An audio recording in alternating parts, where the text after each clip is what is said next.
ইতালির 2026 সালের ফ্লুসি ডিক্রি ডিক্রেটো ফ্লাসি বা সিজনাল নন সিজনাল কাজের ভিসার আবেদনের প্রক্রিয়া এখন বেশ গতিশীল। আপনার করা প্রশ্ন অনুযায়ী ক্লিকের পর নুল্লা ওস্তা পাওয়ার সময়সীমা এবং পরবর্তী করণীয় নিচে বিস্তারিত জানানো হলো। নুল্লা ওস্তা পেতে কতদিন সময় লাগবে?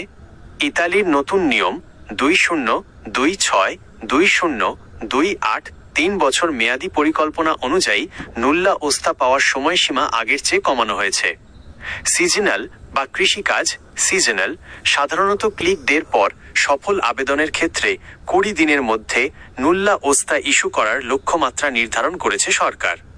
নন সিজনাল বা স্পন্সর কাজ নন সিজনাল এক্ষেত্রে সাধারণত 60 দিন বা তার কিছু বেশি সময় লাগতে পারে। 2026 সালের জন্য কৃষি খাতের ক্লিক ডে শুরু হয়েছে 12 জানুয়ারি থেকে। ফলে যারা প্রথম দিকে সফলভাবে ক্লিক করতে পেরেছেন তারা ফেব্রুয়ারির মাঝামাঝি থেকেই নুল্লা ওস্তা পেতে শুরু করবেন বলে আশা করা হচ্ছে। নুল্লা ওস্তা পাওয়ার পর আপনার করণীয় কি? নুল্লা ওস্তা হাতে পাওয়ার পর আপনার মূল কাজ হবে ভিসার জন্য আবেদন করা। ধাপগুলো নিচে দেওয়া হলো। কাগজপত্র সংগ্রহ ও চেক করা। নুল্লা ওস্তা পাওয়ার পর আপনার নিয়োগকর্তা আপনাকে এটি পাঠাবেন। সেটিতে আপনার পাসপোর্ট নম্বর এবং তথ্যাদি ঠিক আছে কি না তা ভালো করে পরীক্ষা করে নিন। 2. VFS গ্লোবাল অ্যাপয়েন্টমেন্ট নেওয়া।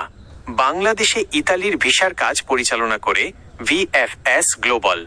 নুল্লা ওস্তা পাওয়ার পর আপনাকে তাদের পোর্টালে গিয়ে অ্যাপয়েন্টমেন্ট বুক করতে হবে। গুরুত্বপূর্ণ নোট, 2025 সাল থেকে VFS একটি নতুন ওয়েব ফর্ম পোর্টাল চালু করেছে যেখানে রেজিস্ট্রেশন করলে নুল্লা ওস্তার মেয়াদ শেষ হওয়া সাধারণত 6 মাস থাকে স্থগিত থাকে এবং আপনি সিরিয়াল পান। 3. ফাইল জমা দেওয়া। অ্যাপয়েন্টমেন্টের দিন নিজের কাগজগুলো নিয়ে VFS সেন্টারে উপস্থিত হতে হবে। মূল পাসপোর্ট, কমপক্ষে 2 বছর মেয়াদ থাকা ভালো। নুল্লা ওস্তার কপি। নিয়োগকর্তার সাথে কাজের চুক্তিপত্র ওয়ার্ক কন্ট্রাক্ট, ছবি এবং নির্ধারিত ভিসা ফি। প্রয়োজনীয় ক্ষেত্রে পুলিশ ক্লিয়ারেন্স এবং ইন্স্যুরেন্স। 4. ভিসা স্ট্যাম্পিং ও ফ্লাইট। ফাইল জমা দেওয়ার পর দূতাবাস থেকে আপনার পাসপোর্ট ও নুল্লা ওস্তা যাচাই করা হবে। সবকিছু ঠিক থাকলে পাসপোর্টে ভিসা স্ট্যাম্প করা হবে। এরপর আপনি ইতালিতে যাওয়ার জন্য ফ্লাইটের টিকিট কাটতে পারবেন। কিছু প্রয়োজনীয় পরামর্শ। তাড়াহুড়ো করবেন না।